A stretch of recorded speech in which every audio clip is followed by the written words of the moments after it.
PTI,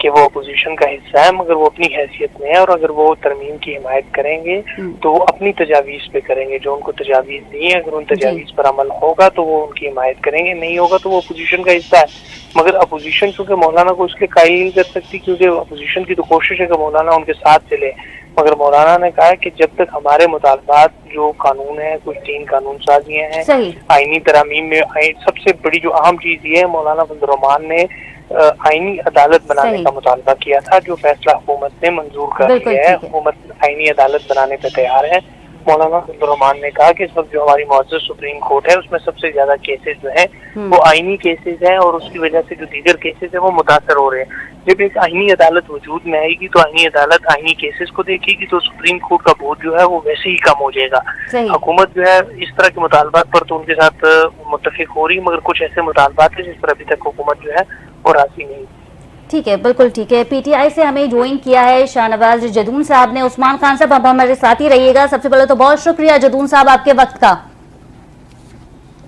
thank you, بہت بہت شکریہ۔ جدون صاحب، پی ٹی آئی کے رہنماؤں کی ملاقات ہو رہی ہے اور ہم نے خود بھی دیکھا کہ وہ مولانا فضل الرحمان صاحب کی رہائش گاہ پہ گئے۔ کیا سمجھتے ہیں آپ کہ پی ٹی آئی کامیاب ہو گئی ہے مولانا صاحب کو روکنے میں؟ بات یہ ہے کہ ابھی تقریباً کوئی 20-25 منٹ پہلے بھی پی ٹی آئی کا جو ڈیلیگیشن گیا تھا مولانا فضل الرحمان صاحب کے پاس، اور وہ واپس کافی باتوں پہ متفق بھی ہو چکے ہیں۔ اسد کیسر صاحب نے بھی بتایا کہ کافی باتوں پہ، لیکن بات یہ ہے کہ ہم نے یہی کہا ہے کہ جو ایجنڈا ہے آج یہ کمیٹی بنائی گئی تھی، اس کی میٹنگ بھی ہوئی تھی، تو ہم پی ٹی آئی کی طرف سے یہ تھا کہ وہ ایجنڈا آپ ہمارے ساتھ شیئر تو کریں نا۔ پھر انہوں نے کہا کہ آپ مولانا فضل صاحب کے ساتھ تو رہیں گے اور ہم اس کو کریں گے، لیکن جیسا بھی میرا بھائی بتا رہا تھا عثمان خان، اس میں ایسے بہت سے شکے ہیں انہوں نے ابھی تک خفیہ رکھی ہوئی ہیں، یہ سامنے نہیں لانا چاہتے، نہ وہ مولانا صاحب کے ساتھ شیئر کر رہے ہیں نہ ہمارے ساتھ شیئر کر رہے ہیں۔ تو اسی وجہ سے مولانا صاحب کا مطالبہ تو کیا تھا کہ ونس ہم ڈرافٹ دیکھ لیں گے تو پھر اس کے بعد ہم ڈیسائیڈ کریں گے۔ جی سوری جی جدون صاحب، میں آپ سے یہ کہہ رہی ہوں کہ مولانا صاحب نے تو ڈرافٹ کا مطالبہ کر لیا تھا، وہ ڈرافٹ جو ہے آئینی ترمیم کا وہ مولانا صاحب کے پاس جا چکا ہے۔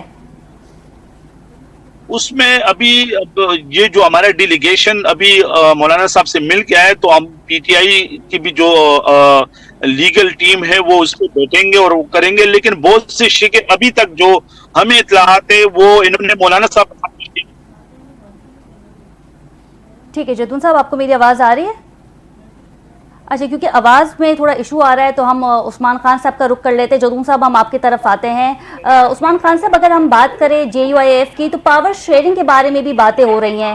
اگر مولانا فضل الرحمان حکومت کے ساتھ جاتے ہیں تو ان کے ہاتھ کیا آئے گا، اور اگر وہ پی ٹی آئی کی حمایت کرتے ہیں تو ان کے ہاتھ میں کیا آئے گا؟ چنانچہ ہم نے دیکھا ہے کہ کے پی کے میں پی ٹی آئی کی حکومت ہے، اور بعد میں ہم یہ دیکھیں گے کہ سینٹ میں بھی مولانا صاحب کو شیئر مل جائے گا، کے پی کے کی حکومت میں بھی کچھ وزارتیں مل سکتی ہیں۔ کچھ اس طرح کی باتیں کی گئی ہیں پی ٹی آئی کی جانب سے؟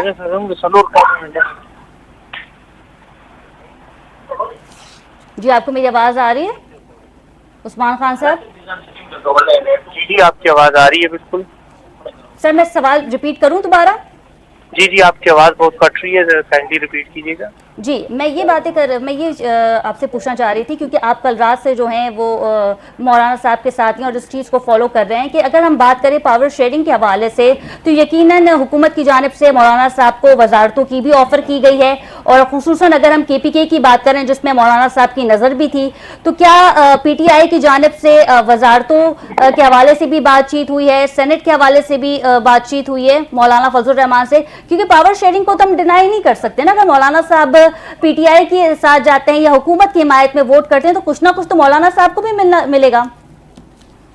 دیکھیں، مولانا فضل الرحمان نے ابھی تک حکومت کے ساتھ کوئی پاور شیئرنگ کی بات چیت نہیں کی، نہ کسی عہدے کے حوالے سے بات ہوئی ہے۔ اس وقت صرف آئینی ترامیم کے اوپر ہی بحث چل رہی ہے، اور مولانا فضل الرحمان نے یہ واضح کر دیا ہوا ہے حکومت کو کہ اگر وہ ان کی ترامیم مانتے ہیں، ان کی بات مانتے ہیں، تو وہ اس ترامیم کو سپورٹ ضرور کریں گے، مگر وہ حکومت کا حصہ نہیں بنیں گے، وہ اپوزیشن میں بیٹھیں گے اور اپوزیشن میں ہی موجود رہیں گے۔ یہ چیزیں تو ساری فائنلائز ہو چکی ہیں، مولانا صاحب نے ان کو واضح بتا دیا ہے کہ وہ حکومت کا حصہ اس دفعہ نہیں بنیں گے. اگر وہ ان ترامیم کی اگر حمایت کریں گے تو وہ اپنی تجاویز پر کریں گے, کوئی حکومت کی ترامیم کی باضابطہ حمایت نہیں کریں گے. تو یہ چیز انہوں نے واضح کر دی ہوئی ہے کہ وہ حکومت کا حصہ بالکل نہیں بنیں گے. کیا ہوں گی کہ چیف جسٹس صاحب کی ایکسٹینشن نہ کی جائے اور پھر ہم دیکھیں دیکھیں مولانا گے مولانا فضل الرحمان نے یہ واضح کیا ہے کہ وہ کسی بھی شخص کو جو فرد واحد ہو اس کو کوئی ایکسٹینشن دی جائے, اس کی مدت ملازمت میں توسیع ہو, اس کے کبھی وہ حق میں نہیں ہے. انہوں نے کہا کہ فرد واحد کی مدت ملازمت میں توسیع سے اس فرد کا تو فائدہ ہو سکتا ہے, ادارے کا فائدہ ہو سکتا ہے, مگر ملک کا فائدہ نہیں ہو سکتا. یہ مولانا فضل الرحمان نے واضح کر دیا ہے کہ ہم اس طرح کی کسی بھی ایکسٹینشن کی جو ہے وہ حمایت نہیں کریں گے. مولانا فضل الرحمان نے یہ حکومت کو کلیئر بتا دیا ہے کہ اگر آپ نے ترامیم کرنی ہے وہ ترامیم کرے جس سے فائدہ ہو, ملک کا فائدہ ہو, قوم کا فائدہ ہو, ادارے کا فائدہ ہو, فرد واحد کا فائدہ نہ ہو, کسی پارٹی کا فائدہ نہ ہو. تو اس وقت یہ بات کرنا کہ مولانا فضل الرحمان نے عہدے کی بات کی, تو جو ابھی تک ہم صورتحال دیکھ رہے ہیں ایسی کوئی بات نہیں ہوئی. ٹھیک ہے, بہت شکریہ عثمان خان صاحب آپ کے وقت کا. یقیناً آپ مصروف تھے اور کل رات سے جو ہے آپ اس چیز کو فالو کر رہے تھے. آپ نے وقت دیا ہمارے پروگرام کے لیے. جدون صاحب کا رخ کر لیتے ہیں. جدون صاحب, کیا سمجھتے ہیں آپ کہ ملاقاتوں کا سلسلہ جاری ہے؟ ایک وقت تھا جب JUIF یہ کہتی تھی کہ یہ جو حکومت ہے یہ کٹ پتلی کی ہے, پھر انہوں نے اپنے خطاب میں بھی کئی بار مولانا صاحب نے یہ کہا کہ ہم صاف اور شفاف انتخابات چاہتے ہیں, ہم اس حکومت کو نہیں مانتے ہیں. لیکن آج ہم دیکھ رہے ہیں کہ مولانا فضل الرحمان کی وہ ویلیو ہو چکی ہے کہ شاید ہی کوئی سیاسی جماعت کا سربراہ ہوگا جو مولانا صاحب کے در پہ نہیں گیا. دیکھیں, یہ حکومت جو کٹ پتلی حکومت ہے, فارم 47 کی حکومت ہے, یہ تو بالکل پاگل ہو چکے ہیں اور یہ کسی بھی حد تک جانے کے لیے تیار ہیں. یعنی یہ اتنے لیول تک گر چکے ہیں کہ ہمارے MNAs کے بیٹیوں کو اٹھایا, ہمارے MNAs کے بہنوں کو اٹھایا, ہمارے MNAs کی بیویوں کو اٹھایا اور ان کو کہتے ہیں کہ بھئی آپ کی بیٹی کو, آپ کی بیگم کو, آپ کی بہن کو تب چھوڑیں گے جب آپ ووٹ دو گے. یعنی اس سے اندازہ لگا لیں یہ اتنی حد تک یہ گر چکے ہیں اور یہ ایک غیر قانونی اور غیر آئینی اقدام کر رہے ہیں. تو بات یہ کہ مولانا صاحب سمجھدار آدمی ہیں. اکبر نواز صاحب نے ہمیں جوائن کیا ہے. سب سے پہلے تو بہت شکریہ اکبر صاحب آپ کے وقت کا. جی بہت بہت شکریہ. سر, آج صبح سے جو صورتحال ہے اسلام آباد کی, تمام سیاسی جماعتیں جو ہیں وہ مل بیٹھی ہیں اور لگتا یہ ہے کہ آئینی ترمیم جو ہے وہ کی جا سکتی ہے. حکومت کہتی ہے, اور اسپیشلی اگر میں بات کروں خواجہ آصف صاحب کی, تو وہ یہ کہتے ہیں کہ نمبر گیم جو ہے وہ ہمارا مکمل ہو چکا ہے, لیکن مولانا صاحب کی جانب سے حتمی فیصلہ تاحال نہیں آیا. کیا کہیں گے سچویشن کو دیکھ کے, کیا ہونے جا رہا ہے؟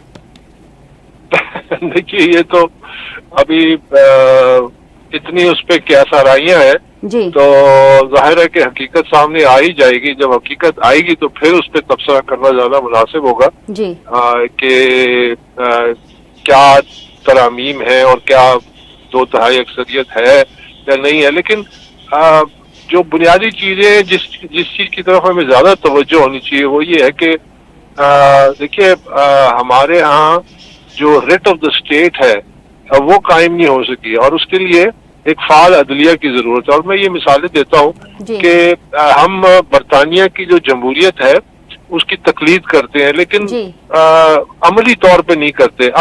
ابھی چند دنوں پہلے برطانیہ میں اقلیتوں کے خلاف کافی بلوے ہوئے اور بہت نقصان پہنچایا. تو ان کے جو وزیر اعظم ہیں وہ ٹی وی پہ آ کے انہوں نے کہا کہ میں دیکھوں گا کہ جو اس میں انوالوڈ ہے سب کو سزائیں ہوں گی. اب سزا دینا تو عدلیہ کا کام ہے اور ایک ایگزیکٹو کا ہیڈ جہاں پہ عدلیہ اور جو ایگزیکٹو ہے بالکل سیپریٹ ہے, وہ یہ دعویٰ کیسے کر سکتا ہے؟ وہ اس لیے دعویٰ کر سکتا ہے اس کو اعتماد تھا اپنی عدلیہ پہ کہ وہ ریٹ آف دا اسٹیٹ کے معاملے پہ کمپرومائز نہیں کرے گا. ایسا ہی ہوا, ہفتے کے دن بلوے ہوئے اور بدھ کے دن سزائیں دینی شروع ہو گئی. یعنی ایک شخص جو سڑک کے کنارے کھڑا تھا اس کی ویڈیو فوٹیج لے کے اور انہوں نے کہا جی آپ ادھر کر رہے کیا تھے؟ کہا میں اس میں شریک نہیں تھا. کہا آپ دیکھ رہے تھے, آپ بھی شریک تھے, اس کو بھی جیل دے دی. یہ وہ مغرب کا جو parliamentary democracy, mother of democracy ہے, یہ وہاں پہ. اب اپنا حال دیکھیے کہ 2014 سے یہاں پہ بلوے ہو رہے ہیں, اداروں پہ حملے ہو رہے ہیں, پولیس میں لوگ زخمی ہو رہے ہیں, جوڈیشل کمپلیکس میں حملے, ایک شخص کو ابھی تک سزا نہیں ہوئی.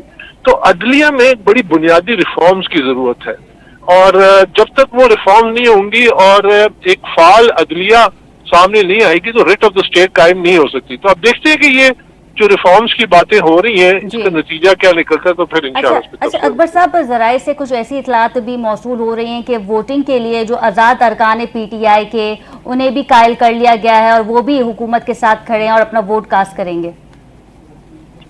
دیکھیے تمام قیاس آرائیاں ہیں، اسی لیے میں نے کہا کہ اس پہ کوئی تبصرہ کرنا قبل از وقت ہوگا. حقیقت کو سامنے آنے دیں اور ہم سب کو سوچنا یہ چاہیے کہ جو بھی عمل ہو رہا ہے اس کا نتیجہ کیا نکلے گا. کیا نتیجہ پاکستان کے مفاد میں ہوگا؟ کیا یہاں ریٹ آف دا اسٹیٹ قائم ہوگی؟ کیا یہ جو انتشار کی سیاست ہے اس کو کنٹرول کرنے میں موقع ملے گا؟ ادارے زیادہ فعال ہو جائیں گے؟ یہ چیزوں پہ ہمیں زیادہ فوکس ہونا چاہیے کیونکہ دیکھیے ذمہ داری ہم سب کی ہے. یہ تمام اداروں نے مل کے یہاں پہ پاور سٹرگلز ہو رہی ہیں جس کی وجہ سے یہاں پہ بہت زیادہ جو لوگ بھی پریشان ہیں، ہم سب پریشان ہیں کہ یہ ملک کس طرف جا رہا ہے. اور لوگ ہمارے لوگ معصوم ہیں، وہ دیکھ رہے ہیں کہ یہ ایک عجیب ایک کرائسس ہے جو ختم ہی نہیں ہوتا. تو یہ اداروں کی ذمہ داری ہوتی ہے کہ وہ کچھ بنیادی ایسی چیزیں ہوتی ہیں جن میں سارے اکٹھے ہو کے چلتے ہیں، چاہے لیجسلیچر ہے، چاہے ایگزیکٹو ہے، چاہے جوڈیشری ہے، چاہے بلاول بھٹو صاحب تو یہ کہتے ہیں کہ آج جمہوریت کا بڑا دن ہے، وہ تو پر امید ہیں اور اسے یہ کہہ رہے ہیں کہ آج ڈیموکریسی کا دن ہے. دیکھیے اللہ کرے کہ پاکستان کے لیے جو بھی ہو بہتری ہو، لیکن ابھی دیکھنا باقی ہے، اس کے بعد اس پہ میں تبصرہ کروں گا. بہت بہت شکریہ آپ کا. ٹھیک ہے، بہت شکریہ. اکبر صاحب ہمارے ساتھ موجود ہے، پاکستان تحریک انصاف سے ان کا تعلق تھا اور وہ بتا رہے تھے کہ آج پی ٹی آئی کا جو ہے اگلا لائحہ عمل کا کیا ہوگا. ساتھ ہی ساتھ جن ایم این ایز کو پریشرائز کیا جا رہا ہے ان کا بھی انہوں نے ذکر کیا. پروگرام میں مزید بھی بات کریں گے لیکن یہاں وقت ہوا ایک شارٹ کمرشل بریک کا. Stay with us.